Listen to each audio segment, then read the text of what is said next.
শোন, তোকে ডাকছে কিসের জন্য এটা মাথায় রাখতে হবে। এই যে মনে কর যে ইন্ডিয়ান পণ্য বয়কট, এর একটা মিছিল বাইর করতে হবে।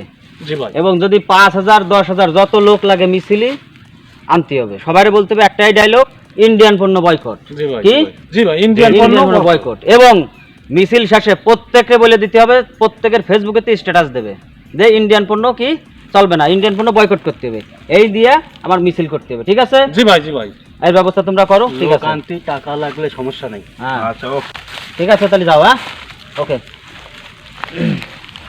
ভাই আপনি যে ওকে ইন্ডিয়ান পণ্য বয়কট করতে বললেন, তা আপনার গুডাউন ভরা তো দেখি চিনি আর চাউলি ভরা ইন্ডিয়ান মাল সব।